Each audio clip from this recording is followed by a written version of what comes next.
3, 2, 1. Here we go!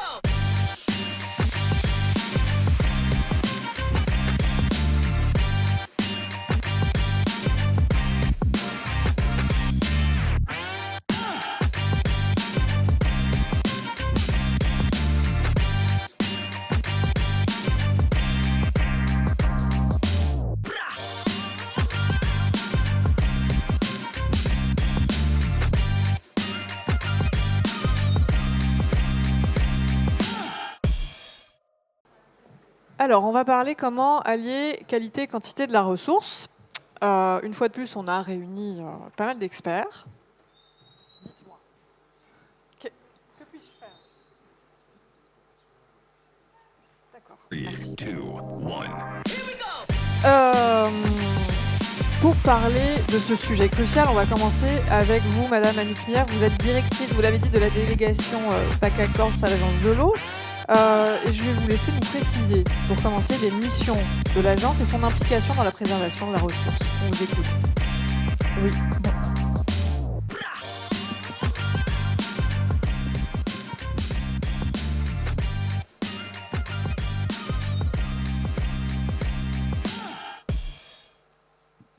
On va essayer. Vous m'entendez? Oui. Donc bonjour à toutes et tous. Effectivement, je représente ici l'agence de l'eau Rhône-Méditerranée Corse, qui est un établissement public qui dépend du ministère de l'écologie, qui, comme les 5 autres agences de l'eau en France, a pour but de porter avec les services de l'État la politique nationale de l'eau, qui a la particularité, comme ça a été dit ce matin, d'être décentralisée, non pas régionalement, mais par ce qu'on appelle les grands bassins versants hydrographiques. Donc c'est une notion géographique, toute goutte d'eau qui tombe finit sur notre bassin, soit dans le Rhône, soit dans la Méditerranée. Donc l'agence de l'eau, son but, c'est de financer des projets qui vont permettre de protéger l'eau dans le milieu naturel, donc préserver la quantité d'eau, préserver la qualité d'eau et préserver les cours d'eau, les zones humides associées, ainsi que les petits fonds marins. Et pour ça, on prélève la redevance sur l'eau qu'on paye ici déjà tout un chacun sur notre facture d'eau et qui est prélevée en France selon le principe pollueur-payeur ou préleveur-payeur, donc qui se veut être incitative. Et cette redevance, ensuite, on la redistribue donc pour financer des projets. Voilà, sur l'agence de l'eau, Célia. Très bien.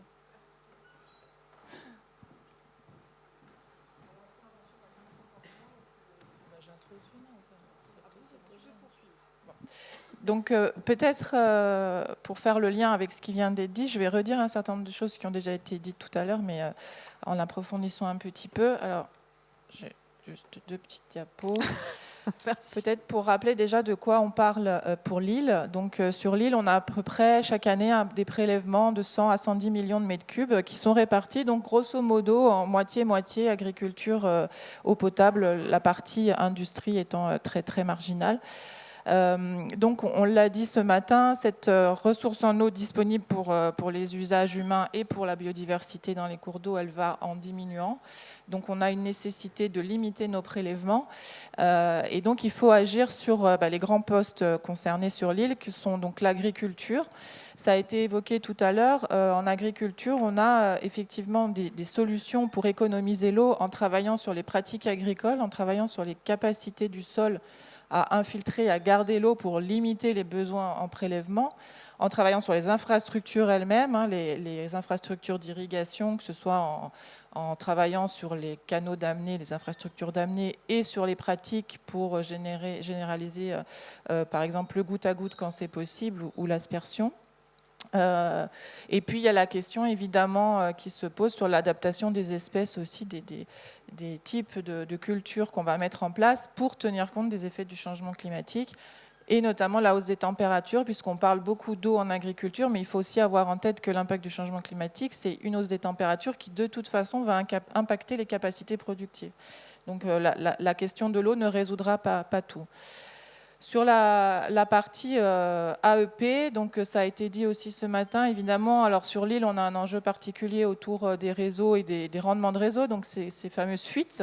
Donc on est sur des rendements en moyenne qui cachent beaucoup de disparités, mais autour de 60-62%. Donc ça nous fait quand même beaucoup de millions de mètres cubes qui sont perdus chaque année. Donc on a nécessité de travailler sur ce sujet. Avec la collectivité de Corse, on finance largement les collectivités pour remettre en état leur réseau, notamment dans le monde rural. Ça sera reprécisé cet après-midi. On a un enjeu, bien sûr, de sensibilisation à la sobriété. Donc, ça a été beaucoup dit. Pour tous, bon, la sobriété, c'est l'affaire de tous. On a vu aussi, quand même, sur l'île, qu'on a un gros enjeu touristique. Ça a été dit par M. Giovangeli. On dit que la population de l'île, elle est multipliée par 4 à 5 l'été. L'été, c'est le moment où on a moins d'eau par construction. Donc, on sent bien qu'il y a un enjeu à travailler sur un tourisme plus raisonné dans tous les domaines, mais aussi dans le domaine de la consommation d'eau. Et ça, c'est un sujet qu'on espère pouvoir travailler avec les acteurs touristiques.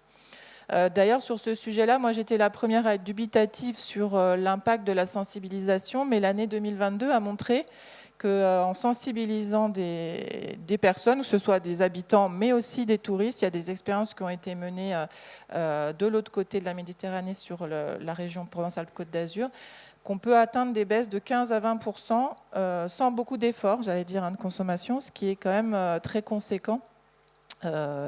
Sans en plus n'y mettre beaucoup d'argent non plus, puisque contrairement la pédagogie, voilà, ça marche. Exactement, la pédagogie fonctionne et on constate des baisses de consommation qui perdurent. Une fois que les gens ont pris l'habitude, eh bien, ils gardent les bonnes habitudes et donc les consommations d'eau continuent même si les restrictions sont moins fortes. Je voulais aussi parler, puisque ça vient d'être évoqué, du coup, de la réutilisation des eaux usées traitées. C'est un sujet aussi qui permet effectivement de moins prélever dans les milieux. Le frein à la réutilisation des eaux usées traitées, il était réglementaire, il l'est moins. Effectivement, ça a été dit, les textes ont été assouplis. Il est encore beaucoup économique en France. Donc c'est vrai qu'on nous dit souvent, Israël, 90% de réhut. Nous n'avons absolument pas le même climat qu'Israël aujourd'hui et on espère tous qu'on n'y arrivera pas. On a encore de l'eau, même si elle devient plus rare. Moi, je dis souvent, on a quand même la chance de voir les choses venir, mais de ne pas être encore dans le point critique. Et donc, la réhute, ça fait partie des solutions. Comme on a dit, c'est tout un panel de solutions qu'il faut mettre en œuvre.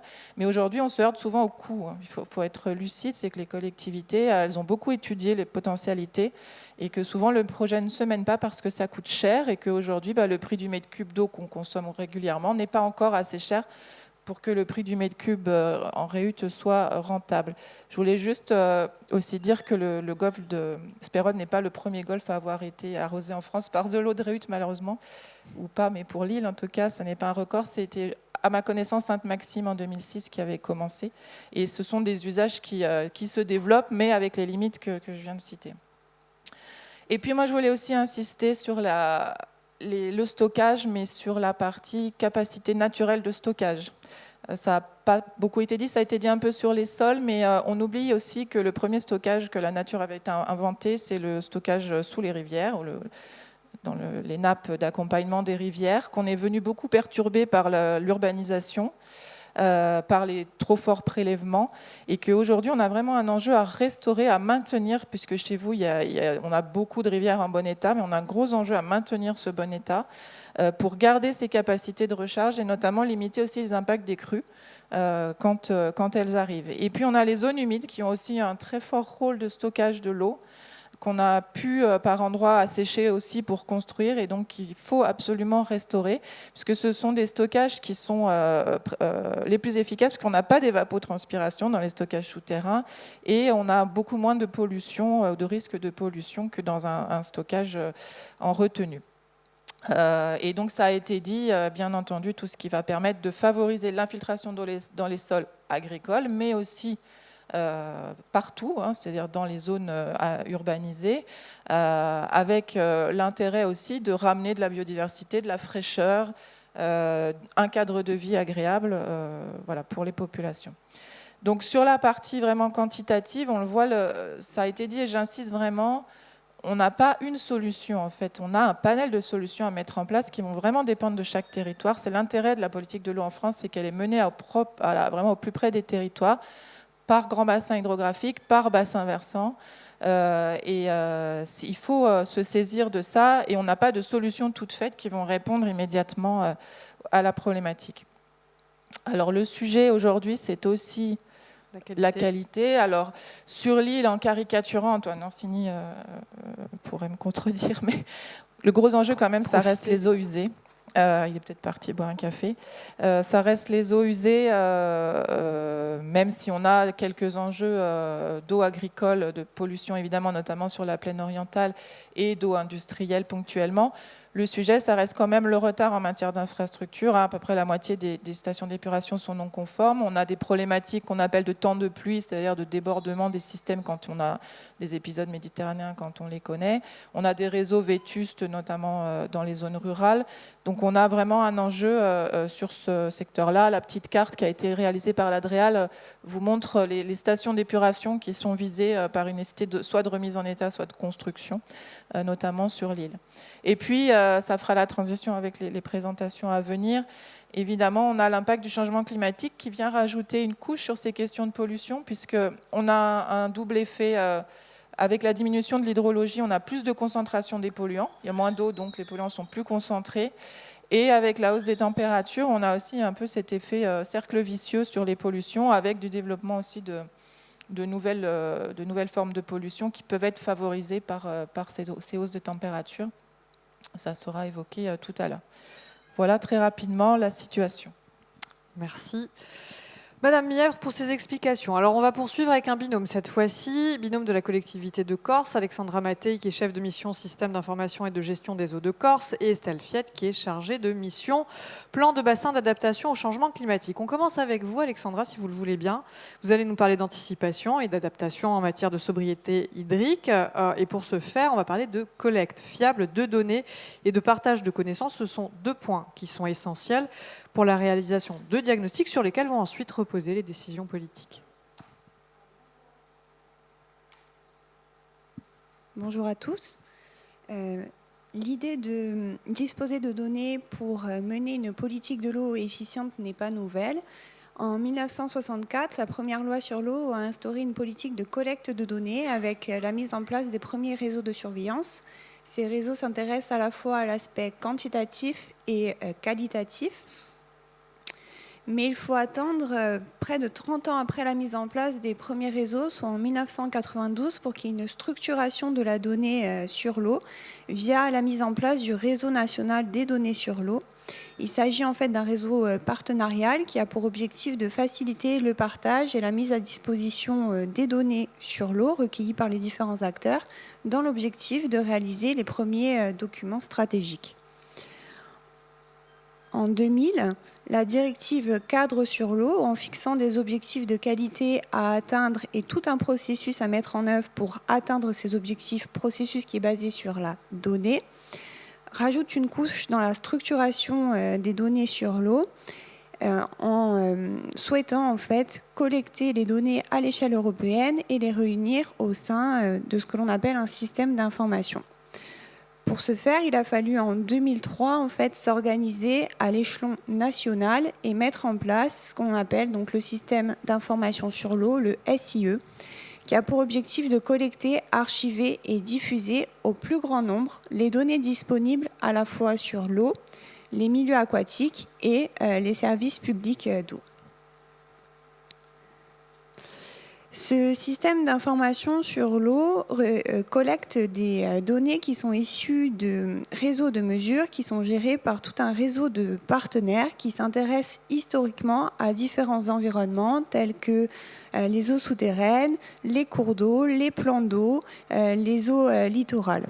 Ces partenaires sont donc le BRGM, l'OFB, l'IFREMER, les agences de l'eau via les réseaux de surveillance, mais également les services de l'État, les collectivités, les associations, les chercheurs et bureaux d'études. Mettre en place un système d'information sur l'eau, c'est assurer une donnée fiable, homogène et traçable qui répond aux exigences réglementaires à la fois européennes et nationales. Ce qui veut dire que de la production de la donnée à sa diffusion, tout est encadré par des procédures qui permettent une certification. Ensuite, ces données, plus elles seront échangées, plus elles seront critiquées, plus elles seront donc consolidées. Le SDAGE de Corse 2022-2027 identifie la nécessité sur le bassin de mieux connaître pour mieux agir. C'est pour cela qu'en décembre 2022, la collectivité de Corse s'est dotée du système d'information et de gestion des eaux de Corse, le SIGEC, qui a évidemment tous les objectifs d'un système d'information classique, donc la collecte, la consolidation, la diffusion de données existantes, mais va au-delà de ça, avec notamment la création de nouvelles bases de données, comme ça a été le cas en 2023 pour les besoins du montage du 12e programme de l'Agence de l'eau, avec une enquête qui a été réalisée sur les services publics d'eau potable et d'assainissement.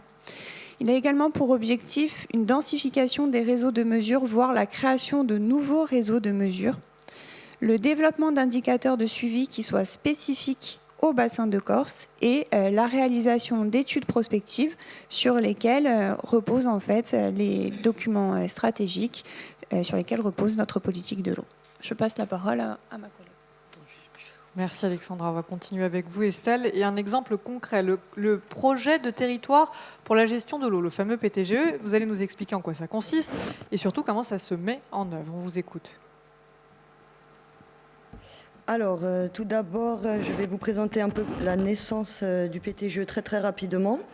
Donc, comme vu précédemment avec ma collègue Alexandra Mattei, il est plus qu'essentiel d'avoir des données pour mettre en œuvre des actions concrètes sur les territoires et rédiger des programmes d'action. Un des documents stratégiques est le PBACC, donc le plan de bassin d'adaptation au changement climatique. En effet, la nécessité d'intégrer l'enjeu du changement climatique dans la gestion de l'eau ne fait plus débat. C'est pourquoi le plan d'adaptation au changement climatique a été adopté le 24 septembre 2018 par le comité de bassin. Donc, il comprend 3 volets, un bilan des connaissances scientifiques sur les effets du changement climatique, une caractérisation des vulnérabilités par territoire et un document stratégique de planification. Donc, il y a eu 13 territoires identifiés en Corse. Donc, selon plusieurs critères, donc notamment la disponibilité en eau superficielle et souterraine, le bilan hydrique des sols, la biodiversité linéaire et surfacique. Et donc, il en est sorti 5 territoires prioritaires. Balagna, Agriad, Bastia Vivin, Kumedior, nou Capigor, Souné et le Barachi. Donc, ensuite, la stratégie donc, du PBACC. Donc, ça a été fait donc, par territoire. Ah, bon, pardon. Il manque un truc, mais c'est pas grave. Donc, voilà, donc, par territoire, donc, il y a 5 principes d'action généraux. Il y a eu 7 thématiques d'identifier et 57 mesures, donc déclinées par thématique et par territoire. Bon, il manque le petit zoom par territoire, mais c'est pas grave. Donc, donc, un des exemples concrets pour permettre de mettre en place les mesures sur les territoires et de réaliser des diagnostics est le PTGE. Donc, en effet, les principes d'action du PBACC ont été repris dans le SDAGE 2022-2027, qui a ensuite mis en place les PTGE. Donc, les projets de territoire pour la gestion de l'eau reposent sur une approche globale et partagée de la ressource en eau et des milieux aquatiques à l'échelle des territoires cohérents, avec pour objectif l'atteinte d'un équilibre entre les ressources disponibles et les besoins. Donc, comme c'est une démarche partagée, il y a 2 instances qui gravitent autour des PTGE. Ce sont les COTEC, comités techniques, et les COPI, les comités de pilotage. Donc, les COTEC sont mobilisés, donc c'est principalement les institutions et les techniciens. Donc, c'est mobilisé par exemple pour travailler sur les cahiers des charges d'études, mais aussi pour réfléchir au déroulement global du processus. Et les COPIL, donc là, ce sont plutôt les élus, notamment des territoires où il y a les PTGE. Donc lui, il est informé de l'avancement du PTGE, il émet des avis sur l'ensemble des étapes et productions, et il constitue le lieu où le porteur de projet met en débat certaines décisions. Donc très rapidement, comment se met en place un PTGE? Il y a 4 grandes étapes. L'émergence, enfin la phase d'émergence, la phase de diagnostic et enjeu, la phase de scénario et projet et la phase de mise en œuvre, suivi et évaluation. Donc la phase d'émergence, elle comprend la définition d'un périmètre qui s'appuie sur une cohérence hydrologique et hydrogéologique, la sensibilisation des acteurs à la démarche, l'établissement des cercles d'acteurs et les mobilités de gouvernance, donc les COTEC et les COPIL, surtout les COPIL parce que le COTEC ne change pas. L'établissement de la feuille de route et du calendrier et enfin annoncer le lancement de la démarche. Donc, la phase de diagnostic est en jeu. Donc, nous allons rapidement rapidement. Il y a quand même une grosse présentation du territoire qui est faite, donc d'un point de vue géographique, climatique, les espaces naturels, les différentes compétences des EPCI. Et donc, il y a aussi le bilan besoins-ressources qui est très important dans les PTGE. Donc, on va faire un état des lieux général des ressources disponibles sur les territoires et un état des lieux des usages, donc AEP, agriculture, DFCI, éventuellement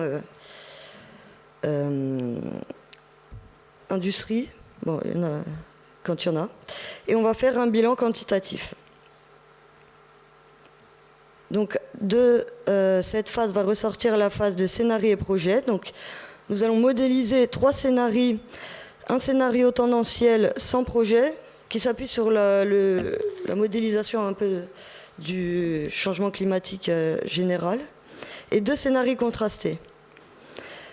De ces scénarios, nous allons élaborer un programme d'action avec les élus du territoire, et il va avoir le choix des actions, avec la priorisation des actions par les élus et par les données scientifiques quand même récoltées, et le choix d'un programme d'action.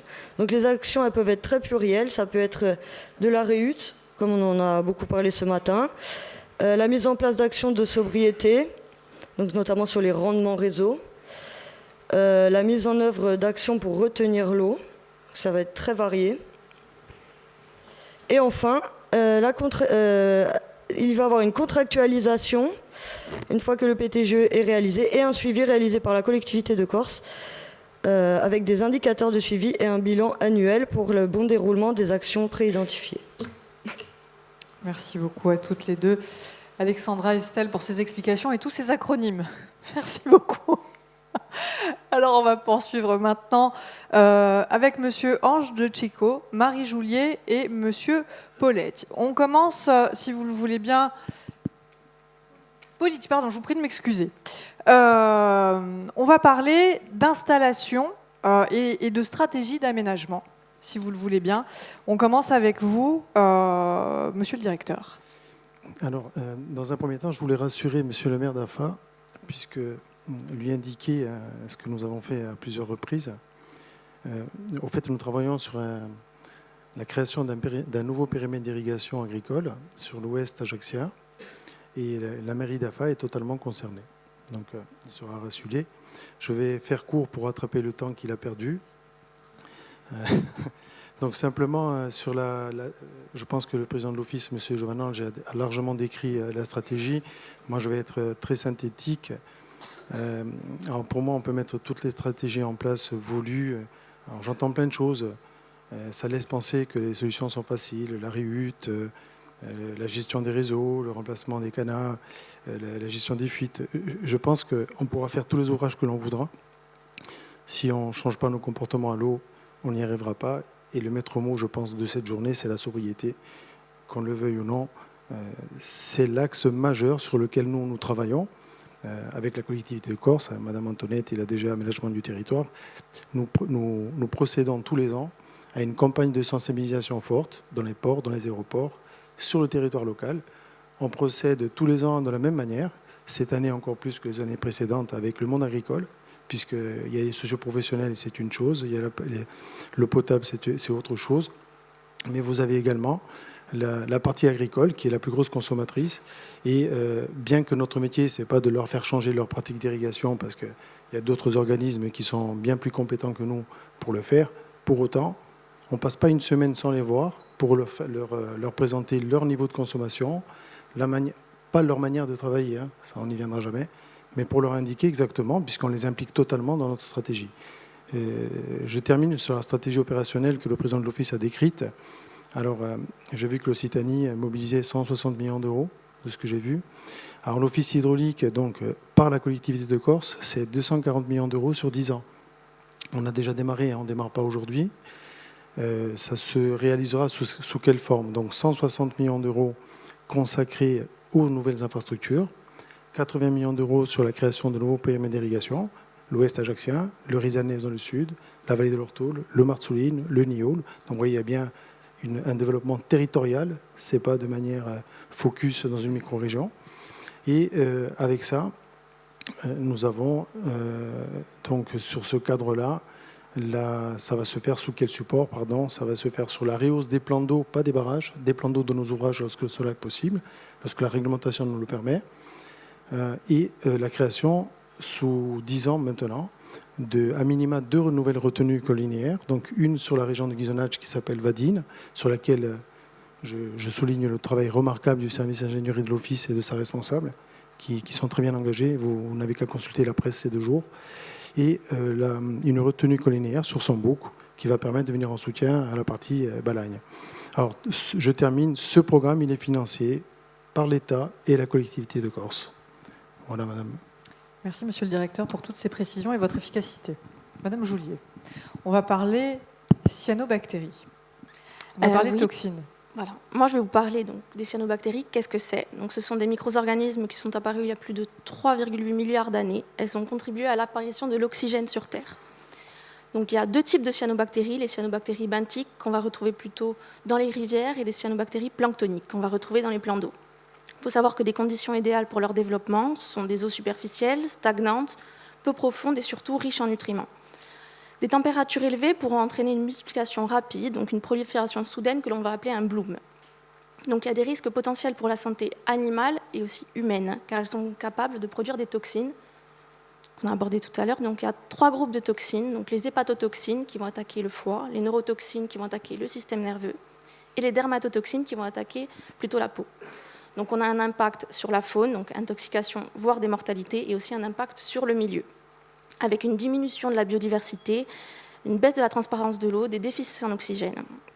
Donc pour suivre ces efflorescences algales, en 2012, il y a eu un plan de gestion qui a été mis en place en Haute-Corse. C'est un des premiers de France. Ensuite, il a été appliqué en 2018 sur la Corse du Sud, et il y a eu une refonte régionale en 2019. Donc il a été rédigé avec les différents services de l'État, les DDT, l'ARS, l'OFB, il y a eu l'Université de Corse, mais aussi des acteurs privés comme EDF et l'Office hydraulique. Donc il faut savoir que c'est une stratégie de prévention, de surveillance, d'alerte et de gestion des cyanotoxines et des épisodes de prolifération de cyanobactéries dans les plans d'eau en Corse. Donc en fait, elle définit une stratégie de prévention avec une classification des risques des plans d'eau selon leurs usages. Elle établit un programme de surveillance visuelle et analytique de chacun des plans d'eau qui correspond à une surveillance organisée et régulière du risque du développement des cyanobactéries. Donc il y a la mise en place d'un protocole avec différents seuils qui peuvent entraîner des mesures de gestion. Donc il y a 4 seuils principaux. Donc le niveau 1, on a un niveau veille avec une surveillance ordinaire et l'application du plan de gestion. Après, on a un niveau 2 de vigilance où on fait une information du comité de suivi restreint. Le niveau 3, c'est une gestion active. Il y a des réunions du comité de suivi, un renforcement des suivis, mais aussi une information aux services de l'État et aux collectivités. Et enfin, le niveau 4 est un niveau d'alerte, donc communication, restriction des usages de l'eau, pouvant aller jusqu'à l'utilisation d'autres ressources. Donc, ensuite, je vais vous parler des ouvrages de l'Office hydraulique et de leur fréquence d'analyse. Il faut savoir que je fais partie du service du secteur hydrobiologie qui s'occupe principalement de l'autosurveillance de la qualité de l'eau des barrages de l'Office hydraulique. Donc, on a plus d'une dizaine de barrages répartis sur toute la Corse. Et ensuite, notre mission, c'est l'application du plan de gestion et de surveillance. Donc, avec les paramètres principaux qui sont analysés, c'est le dénombrement de cyanobactéries et ensuite l'analyse des différentes toxines. Donc, il faut savoir qu'on a les résultats en moins de 24 heures et que les résultats sont envoyés en toute transparence aux services de l'État, aux membres du comité restreint, donc l'ARS, DDT, OFB, DCSP, et aussi Veolia, EDF et les autres membres de l'Office hydraulique. Donc, il faut savoir que pour l'un de nos plans d'eau les plus sensibles, la fréquence d'analyse est hebdomadaire, mais lors de son usage normal, et s'il y a de l'apparition de bloom, on peut aller jusqu'à une surveillance tri-hebdomadaire. Pour vous donner quelques chiffres d'analyses qui ont été réalisées à l'Office hydraulique, en 2023, on a eu plus de 340 dénombrements de cyanobactéries pour presque 1000 analyses de toxines. Donc, l'Office hydraulique participe aussi à des projets innovants pour comprendre le fonctionnement de ce plan d'eau. Donc, on a participé au groupe AFNOR d'élaboration de la nouvelle norme pour le dénombrement et l'identification des cyanobactéries. On a fait l'acquisition d'un ROV, donc d'un drone sous-marin, afin de réaliser des essais de mesure in situ. Et donc, tout à l'heure, on en parlait, on fait depuis cette année un suivi satellitaire d'un de nos plans d'eau les plus sensibles. On a aussi des imageries depuis 2017 qui sont en train d'être traitées. Et donc, on couple vraiment plusieurs approches scientifiques. On a travaillé aussi avec plusieurs universités, l'Université de Corse, l'Université de Rennes. Donc, il faut savoir, pour comprendre la qualité de l'eau, le fonctionnement de nos barrages, on n'hésite pas à se faire assister de scientifiques de tous horizons, avec des approches de pointe pour comprendre vraiment et suivre au mieux la qualité de nos plans d'eau. Alors Madame Joulier, si j'ai bien compris, cette surveillance accrue, c'est pour éviter de stocker de l'eau qu'on ne pourrait pas utiliser ensuite et ce serait dramatique. Exactement. Pour prendre l'eau au meilleur endroit et donner de l'eau de bonne qualité. Cette surveillance. Donc on en revient à notre thématique qualité-quantité. Merci pour vos explications. Merci.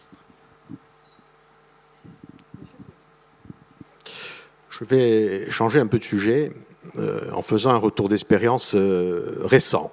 Le pire était annoncé en 2023, puis 2024, sur la situation de sécheresse que la Corse a traversée. Alors comment l'Office hydraulique, au travers de la gestion de cette période de crise, a géré l'ensemble de son parc d'ouvrages et de l'aménagement hydraulique d'une grande partie de la Corse.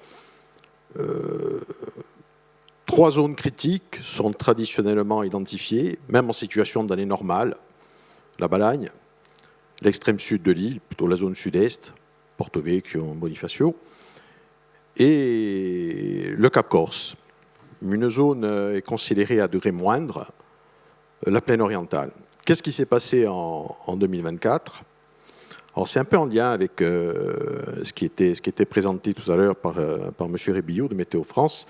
On constate des évolutions climatologiques, des changements climatologiques qui viennent redistribuer les... Ah ouais, c'est pas bon. C'est pour voir hein. si tout le monde écoute. Je soigne mes effets, je sais. Qui viennent redistribuer les cartes en quelque sorte. Voilà, il faudrait arrêter maintenant. On va finir par faire une crise d'épilepsie, ce serait dommage. Ouais. Et Vous êtes magnétique, c'est pour ça. Dites-nous tout. Finalement, la Balagne, qui est souvent concernée au premier chef par des niveaux de sécheresse assez intenses, a été épargnée cette année. C'était assez surprenant. Pour autant, je reboucle avec l'intervention précédente, on avait les plus grandes inquiétudes sur des sujets d'ordre qualitatif, notamment liés aux cyanobactéries. Et ça n'a pas été le cas cette année. Ce n'est pas tout à fait le fruit du hasard, à vrai dire. Au-delà de la surveillance très intense, et donc on peut considérer que le phénomène est sous contrôle, au moins l'observation du phénomène est sous contrôle, on a engagé des moyens que l'on peut qualifier d'innovants, parfois inédits, de gestion de la masse d'eau, qu'est le barrage des Codes, de façon à atténuer les phénomènes d'apparition cyanobactérie. Je ne vais pas trop rentrer dans le détail, je pourrais répondre aux questions s'il y en a sur ce sujet. Et finalement, là où on a eu les plus grandes inquiétudes cette année, avérées, ça a été la gestion de la plaine orientale. Et là, on a été confronté à un phénomène qui n'est pas trop technique. C'est une véritable malédiction. Alors, nos capacités en exorcisme sont assez limitées. Et la malédiction a concerné vraiment le barrage de la Lézagne. Et preuve en est, hein, là, on vient de connaître 48 heures de précipitations assez intenses dans la région bastiaise. On nous annonçait le pire en Cassaniche. On nous annonçait le pire en Centre-Corse. Je ne peux pas dire qu'il n'y ait pas eu une seule goutte d'eau sur la région de la Lézagne, mais pas loin. Voilà, la malédiction continue. Bon, pour autant, on a fait le travail, à savoir, certes, on a été accompagné par des mesures réglementaires de restriction d'usage en eau agricole, mais pour autant, on a pu, avec le parc d'ouvrages à notre disposition, mener tant bien que mal, assurer tant bien que mal l'alimentation des activités agricoles jusqu'à ce jour. Pour faire cela, c'est la combinaison en réalité de plusieurs méthodes qui ont été évoquées jusqu'à présent. La première, c'est bien sûr disposer d'infrastructures. La deuxième, c'est de pouvoir les interconnecter et donc de faire bénéficier certaines zones certaines zones géographiques qui seraient en déficit, de faire bénéficier d'excédents, certes modestes cette année, que d'autres zones qui font l'objet d'interconnexions auxquelles ces autres zones pourraient contribuer. Ça, c'est la deuxième méthode. La troisième méthode, ou troisième outil plutôt, c'est d'avoir sous contrôle, pas l'illusion du contrôle, un réel contrôle de la situation. Alors, comment faire pour avoir ce contrôle de la situation? Des moyens de télésurveillance, d'action à distance, de maîtrise en temps réel de la situation, en comptage, le réseau de mesures dont on parlait tout à l'heure, tant des prélèvements d'eau dans le milieu naturel que des volumes d'eau mis en distribution. Parfois, et je pense que ça fera l'objet d'une intervention un peu plus tard, des consommations en temps réel grâce à des moyens de radio-relève, de télé-relève. Tout ça avec non pas de l'intelligence artificielle, mais de l'intelligence humaine en premier lieu. Parce que l'intelligence artificielle, après tout, c'est des processus automatisés un peu moins cons que les autres. Hein. Il n'y a pas d'intelligence artificielle, à vrai dire. Hein. C'est l'intelligence humaine qui connaît une exaltation poussée au maximum. Voilà. Tout ceci nous a permis aujourd'hui d'arriver à une situation, certes, limite, sur le fil du rasoir, mais on a pu s'en sortir. Alors, c'est pas du tout... je ne suis pas là pour créer victoire, mais ça met en évidence le fait que, même en poussant au maximum des actions de sobriété, d'économie, de performance poussées à l'excès, il faut de la matière première. Et la matière première, c'est du stockage. On ne peut pas, à un moment donné, il n'y a pas de magie, hein, on ne peut pas consommer de l'eau à une période de l'année où on n'en a pas. Donc il faut pouvoir la stocker à un moment où l'eau est disponible. Ça s'appelle des stockages intersaisonniers. Nos voisins sardes, voire nos voisins nord-africains, vont encore plus loin. Ils stockent l'eau d'une année sur l'autre. On a entendu les chiffres tout à l'heure annoncés pour la Sardaigne. Quand on fait le ratio entre l'eau consommée en année moyenne et l'eau qu'ils peuvent stocker, c'est grosso modo 2 années de stockage. En Afrique du Nord, ils vont jusqu'à 3. C'est la tendance qui nous attend pour les années futures, fort probablement. Je vous remercie pour toutes vos explications et je suis convaincue qu'il y aura plein de questions derrière, Monsieur Politi. Mais en tout cas, la promesse qualité-quantité, pour l'instant, est tenue. Alors, vous l'avez deviné, hein, en effet, vous l'avez dit, on va poursuivre maintenant pour parler avec la réutilisation, c'est une chose, et surtout la technologie, la télé-relève, avec Monsieur Jérôme Salvi. Merci d'être avec nous, directeur général de la Société des eaux de Corse. Vous allez nous parler de la manière dont on peut limiter la casse, si je puis dire, sur le réseau. Oui, je vais peut-être juste récupérer la télécommande.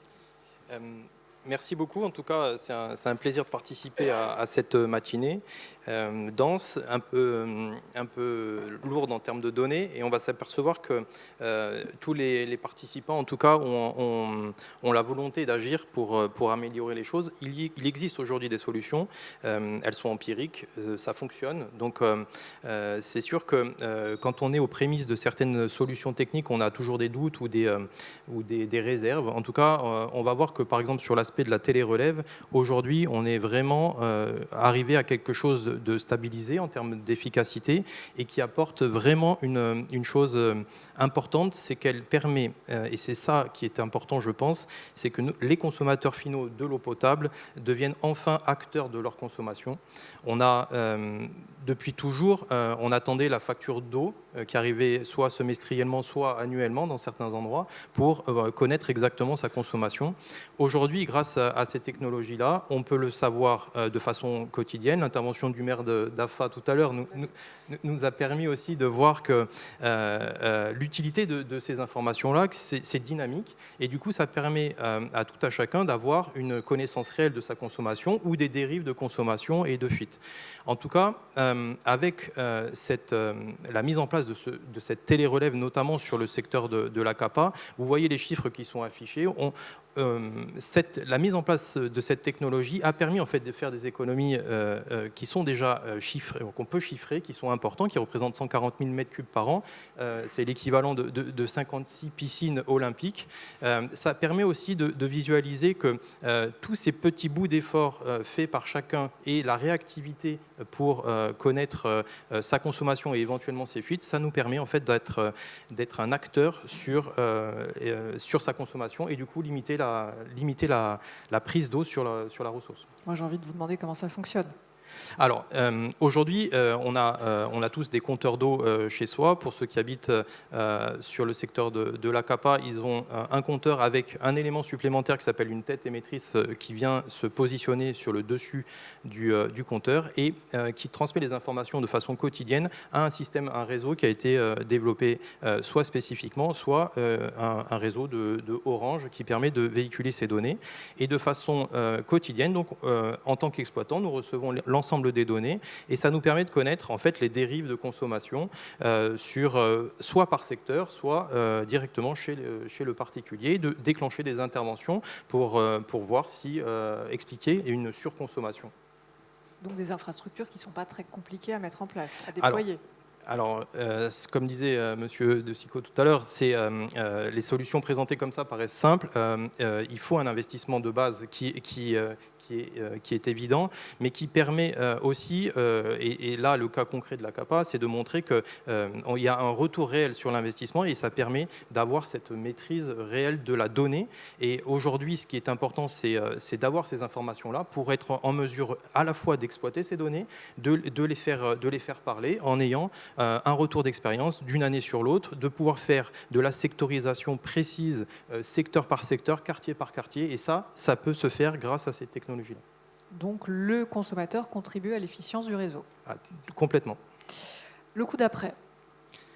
Une fois qu'on a amélioré et qu'on a colmaté, si je puis dire, les fuites, c'est revaloriser la ressource. Exactement. Alors là, on parle du coup de revaloriser la ressource, tout ce qui va se passer en amont de ces fameux compteurs dits chez le particulier. En fait, la partie réelle importante sur la performance des réseaux, c'est ce qu'on appelle tous communément le rendement des réseaux. C'est en gros la quantité d'eau injectée dans les réseaux qui arrive au final chez le consommateur. Tout à l'heure, on parlait d'un chiffre de rendement moyen en Corse de 62%.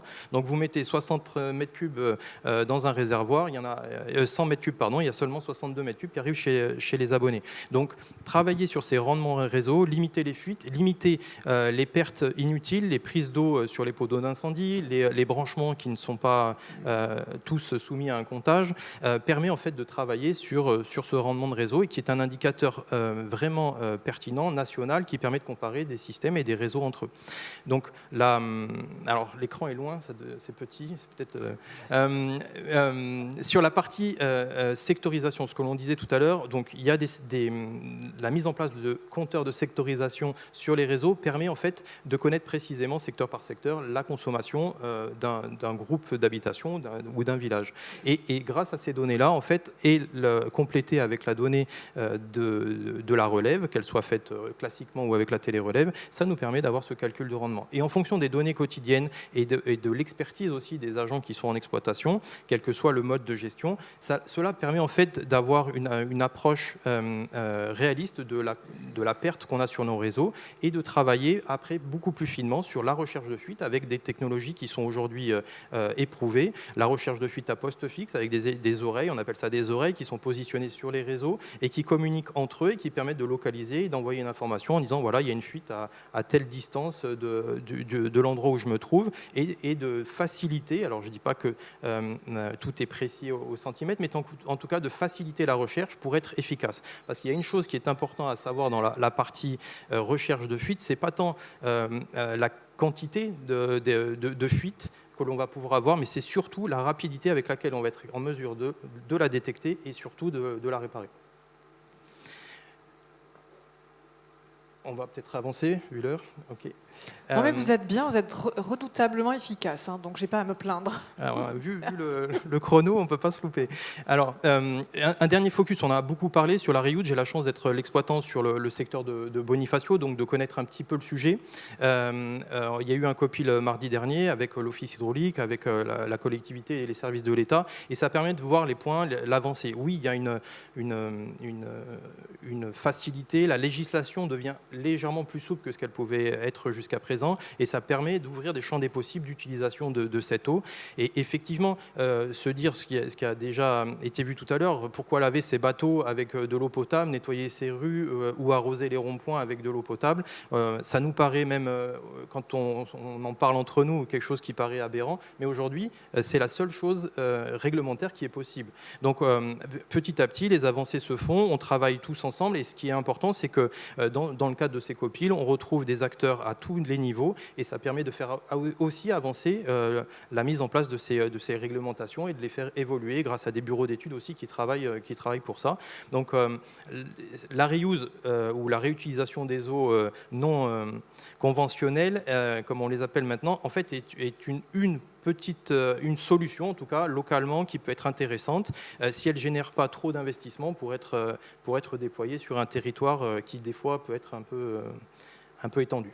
Voilà. J'aurais envie de dire la goutte d'eau, mais c'était un peu facile. C'est facile. La problématique. Merci infiniment pour toutes vos explications. Merci à tous. Donc, le temps des questions est venu. Est-ce que nous avons des personnes dans la salle qui souhaiteraient poser une question à l'un de nos intervenants ou revenir sur un sujet ? Ou alors vous avez été extrêmement clair. Je crois qu'il y a une main qui se lève. Oui, ils ont très faim. Oui, c'est pas.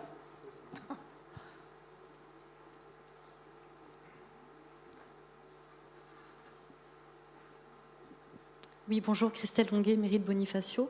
J'avais une petite question pour l'agence de l'eau, parce qu'effectivement, on se rend compte que tous ces panels ont un coût, même si on en met en place quelques-uns, et notamment pour la télérelève. J'aimerais savoir si l'agence de l'eau a prévu des fonds pour aider les collectivités à équiper justement son réseau de télérelève. Alors la réponse est non, clairement. Nous n'aiderons pas la télérelève. L'agence de l'eau, elle a un budget conséquent pour intervenir. On a, alors j'ai pas les chiffres du 12e programme complètement en tête, mais sur le 11e programme, on était à plus de 450 millions d'euros par an sur les deux bassins. Sur la région Corse, on était à peu près à 14 millions d'euros par an. On a un budget en hausse à compter de l'an prochain. Néanmoins, on a énormément de sujets à traiter et c'est une question de priorisation. La télérelève n'a pas été retenue dans nos accompagnements. En revanche, je peux en profiter pour dire qu'on accompagnera la mise en place de compteurs individuels pour les collectivités de Corse qui sont nombreuses. J'en profite pour passer des messages, qui facturent encore au forfait leur eau. Donc c'est-à-dire qu'en fait l'usager, quelle que soit la quantité d'eau qu'il utilise, ne paye la même chose, voire ne paye pas, mais au moins paye la même chose, ce qui n'est pas très vertueux par rapport à tout ce qu'on s'est dit sur les enjeux de sobriété. Et donc pour les communes qui feront le choix de sortir de cette facturation au forfait pour mettre en place une facturation volumétrique, on aidera la mise en place de compteurs, mais pas de télérelève. Merci. Merci. Oui. Monsieur Detuy. Simplement pour un complément d'information, tout ce qui concerne radio-relève, télé-relève, l'Office hydraulique éprouve le dispositif depuis de nombreuses années, par exemple sur Oliane, où on atteint des rendements réseau à 90%. Et depuis maintenant plusieurs mois, on le déploie sur la partie eau brute agricole et non agricole, parce que c'est un soutien important à la connaissance. Un petit lien avec l'agence de l'eau. C'est un petit peu dommage de ne pas venir en soutien. C'est-à-dire que le déploiement de compteurs pour supprimer des forfaits, là on partage pleinement la démarche, mais je dirais que faire la moitié du chemin, c'est un petit peu dommage. Mettre en place un compteur sur lequel on dispose d'un module radio, c'est pas si difficile et ça permet de venir en soutien aux collectivités, puisqu'après, bien sûr, il va falloir exploiter. Vous pouvez installer un système, mais s'il n'est pas exploité, je pense que ça vient aider le maire de la petite commune dans ce cadre-là, par exemple.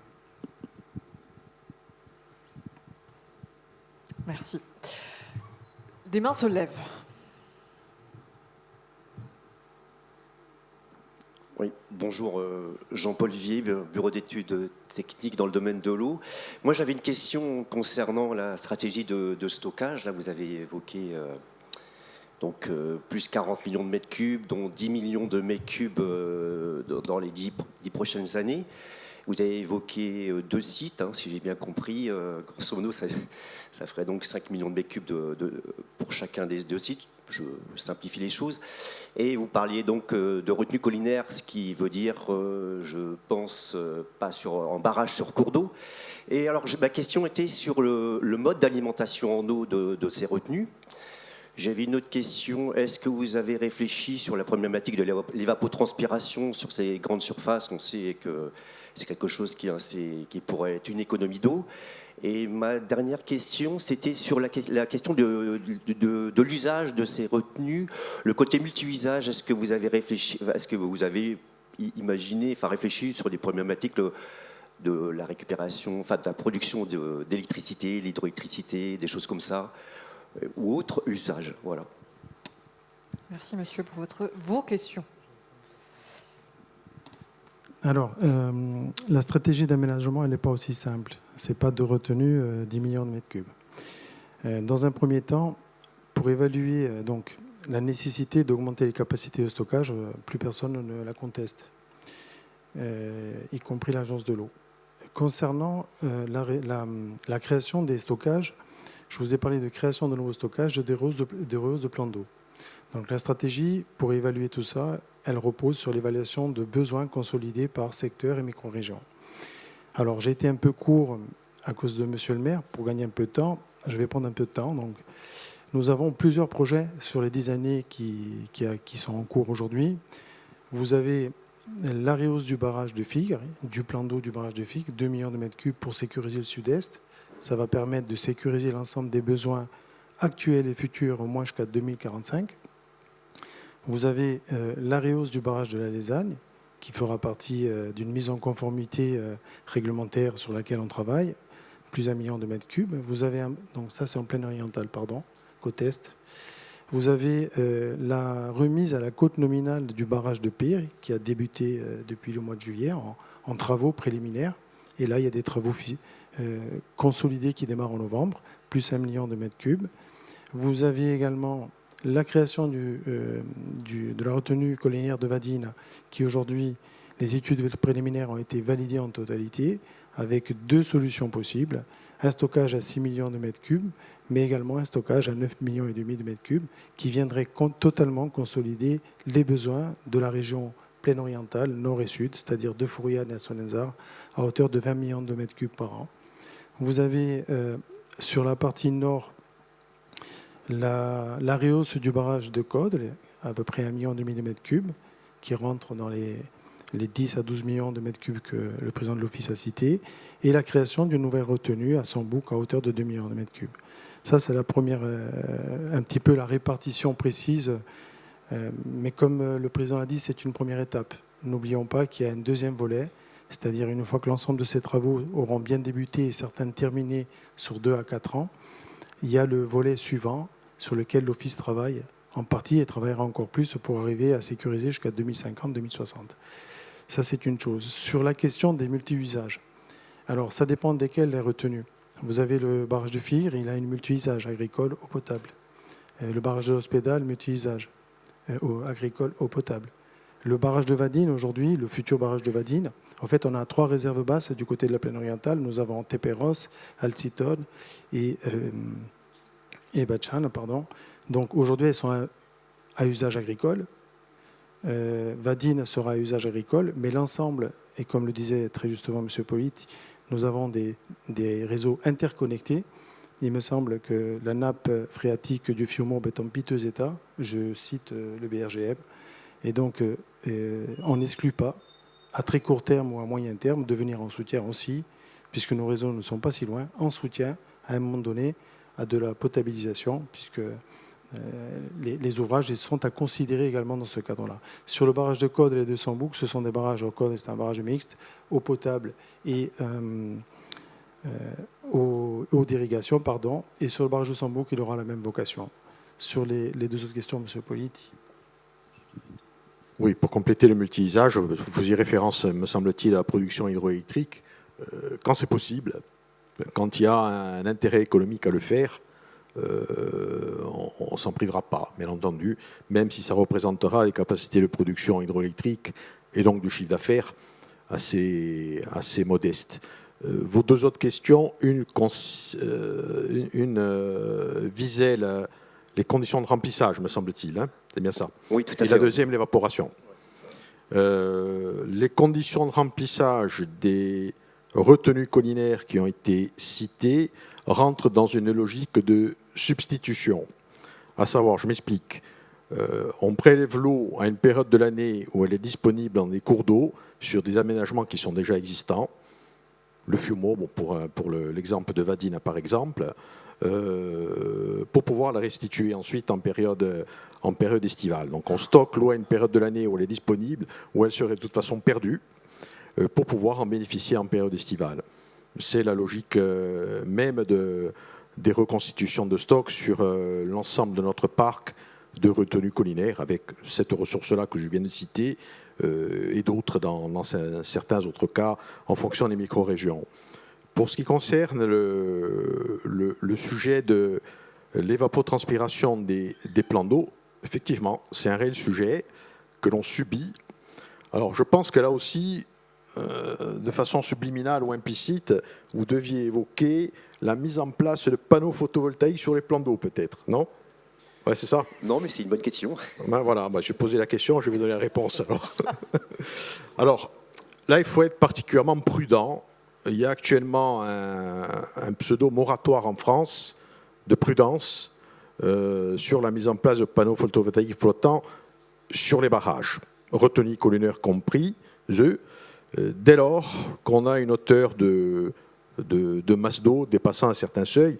Il n'y a pas de solution technologique aujourd'hui qui mettent en toute sécurité et l'aménagement nouveau qui est installé, donc les panneaux, mais également le barrage. Ça peut finalement générer plus de dangers de sécurité hydraulique et de sécurité pour les personnes qu'autre chose. Cela peut constituer notamment des embâcles en cas de crue. Donc aujourd'hui, il y a un moratoire dans l'attente d'une évaluation scientifique précise faite par la profession des barragistes au niveau national.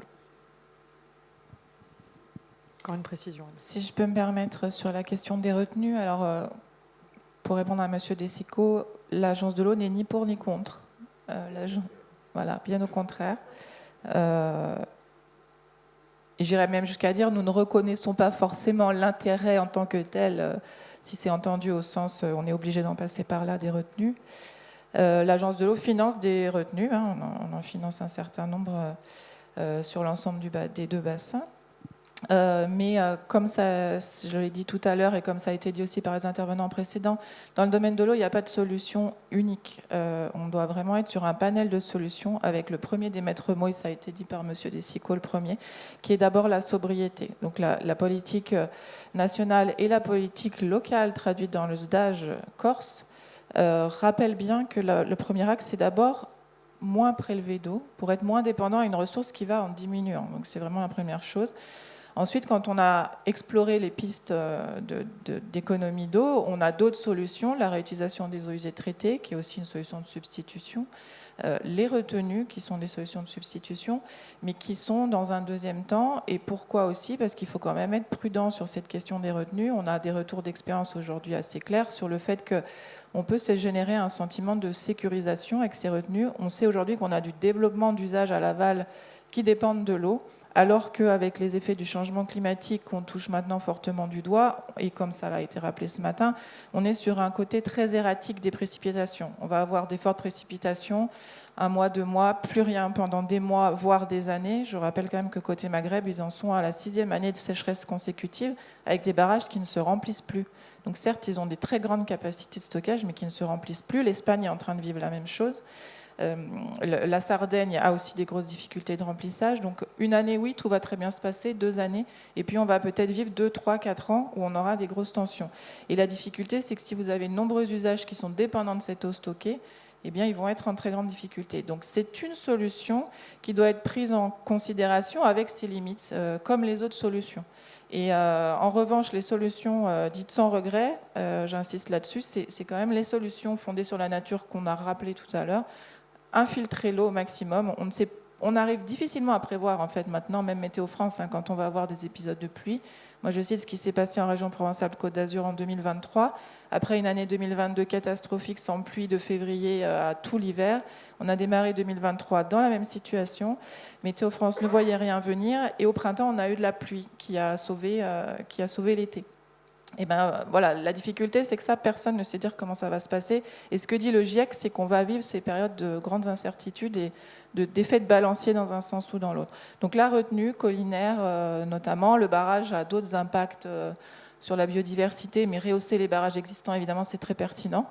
Mais les retenues collinaires sont des solutions qui doivent être vues à l'échelle locale avec toutes leurs limites et tous leurs avantages. Merci pour ces précisions. Allez, on a le temps pour une question encore. Est-ce que quelqu'un voudrait poser... Oui, j'ai l'impression. Non ? Avons-nous fait le tour de la question sur l'eau alliée qualité et quantité? J'en ai bien l'impression. Mais en tout cas, je vous remercie tous pour vos explications. On sent qu'il y a de la passion dans ces échanges. Et vraiment, merci pour ça. Alors, on vous l'avait promis, il y a un buffet qui vous attend pour cette pause déjeuner. C'est dans le hall des exposants. Ce sera également l'occasion d'aller visiter ce village des solutions et d'aller discuter individuellement avec chacun. Cet après-midi, il va y avoir une série d'ateliers, puisque le circuit des conférences est terminé. On va se donner rendez-vous ici à 14h tapantes. Et on va vous donner les clés pour commencer, pour monter un projet. Et puis après, on va enchaîner avec plein d'autres ateliers, comme l'accompagnement technique, cultiver l'eau de pluie. On va vous parler d'énergie, on va vous parler également du fonctionnement des stations de transfert d'énergie par pompage. Et enfin, on va parler d'un sujet épineux qui est le transfert de compétences. Alors, vous pourrez évidemment échanger peut-être avec l'ensemble des intervenants qui sont ici, si vous en avez besoin. Et je vous souhaite une très bonne continuation et une très bonne pause déjeuner. On se retrouve tout à l'heure, 14h. Merci à tous.